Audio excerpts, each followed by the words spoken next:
озод боқӣ мемонанд. иттилоъ додааст сафорат $190 мебошад виза. баъзе ҳолатҳое ҳастанд ки дар таможни контрол. салом ба ҳама нафарҳое ки ҳама рӯза видеоҳои моро тамошо мекунед. хоб тамошобинони азизу гиромӣ қадр, мо барои ид як мини бозии нав сар додем барои шумо. ҳамагӣ 999 дона билет дорад. як донаи билет бихарен, мо мумкин пага ё рӯзи дига финала монем. нархи билеташ боша 250 рублай бародари азиз. бародарои азизу гиромӣ қадр, ин ҳами пулое ки дидестен ҳамаш пулои идонаи шумоe. номерое ки дар рӯи экран дидестен дар ҳамин номер картаи Сбербанк ҳастай.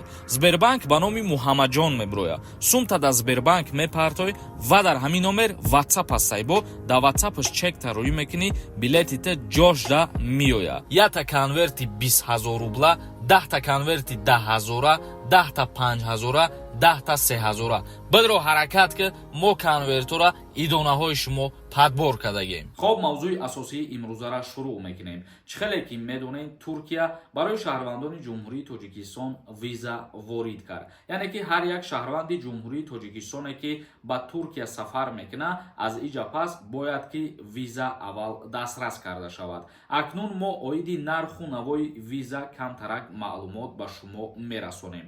нархи визаи Туркия барои тоҷикистониҳо маълум шуд. ҳангоми сафарҳои транзитӣ аз тариқи Туркия бидуни вуруд ба кишвар, шаҳрвандони ҷумҳурии Тоҷикистон аз гирифтани раводид озод боқӣ мемонанд. иттилоъ додааст сафорат. нархи раводид барои вуруд ба Туркия аз 60 то $190 муқаррар шудааст. дар ин бора сафорати Туркия дар ҷумҳурии Тоҷикистон хабар додааст. яъне ки нархи гирифтани виза аз $60 сар шидагӣ то $190 дар бар мегирад. разницаи нархош ҳамин мебошад ки агар нафарҳое ки ба муддати кӯтоҳ истоданӣ бошанд дар Туркия, мисол 10 рӯза ё ки 1 моҳа истоданӣ бошанд, $60 дастрас мекунанд. а нафарҳое ки аз ида зиёдтар истоданӣ бошанд, агар аз ҳама қиматаш ки муқаррар шидагӣ барои нафарҳое ки дарозмуддат меистанд, $190 мебошад виза. ва инчунин қайд карда мешавад ки барои онҳое ки парвози транзитӣ доранд, виза талаб карда намешавад.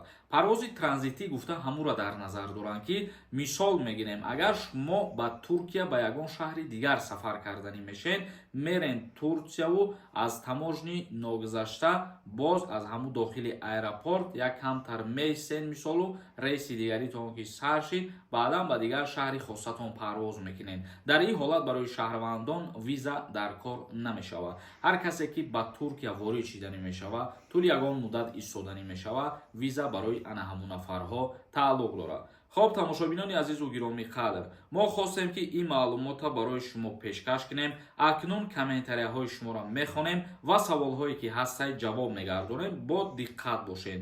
дар ҳамин ҷа як чиза ба ҳамаи шумо тавсия метиҳам, аз фурсат истифода бубаред. агар нафарҳое ки бихоҳед фаҳмидан дар Федератсияи Русия регистратсияи шумо оригинала ё ки фалшивӣ, шумо метавонед дар рақамҳои рӯи экран WhatsApp-да бинависонед, проверка мекунам. Муҳаммаҷон нависондай. ассалому алайкум ака. ҳамин студентский билет аниқ кор метиҳад? дар ҳолате ки шуморо официально ба қайд бигирану официально донишҷӯ бигзарен, бале и ба кор меояд. як кас нависонда: ассалому алайкум акаи Сорбон. ман 1 сол патент доштам. дар моҳи январ тамом шид ва ҳоло 3 моҳ бедокумент мебошам. метавонем граница гузарам ака? илтимос ҷавоб диҳед.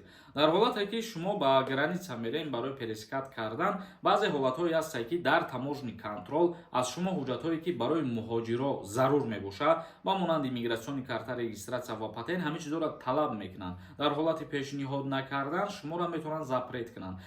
баъзе ҳолатҳое ҳастанд ки мисол ҳамин печат мезананд, мегзаред, мерен, ягон ҳуҷҷат талаб намекунанд.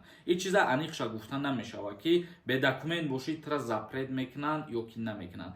ҳамин қадар гуфта мешавад ки вероятност бисёртара барои бедокументора запрет кардан. як каси дигар навишонда: ассалому алайкум ака. бозии навтон чандта приз дорад? бозии наве ки дар канали мо Дина сар шид, 31 дона приз дорад, 999 дона билет дорад. ҳамин нафарое ки тамошо кардесен, я ҳаракат кунен, ай ин ҳамин видео ядонаи билет бихарен. ма боварӣ дорам ки шумо сухани моро дар замин намемонед ва мо тез билета тамом мекунему, як рӯз ё 2 рӯза финала мегзаронем, чунки билеташ камае. як каси дигар навишонда: ассалому алайкум ака. запрет дорад декабрда кушода мешава метона омада. дар ҳолате ки шуморо запрет кардагиянд ва муҳлати запрет вақте ки ба охир мераса, ҳамун рӯзу соате ки муқаррар кардагиянд, ҳамун рӯзу соат аз ба задани номи шумо тоза намешавад. Дар ҳолати запрет кардан ва ба охир расидани запрета муҳлаташ ҳардаш як хел мебошад. 40 рӯз пас дар ба задани мебурояд. Як кас нависонда ассалому алайкум ака. Син сол фарқ надорад барои студентский билет гирифтан.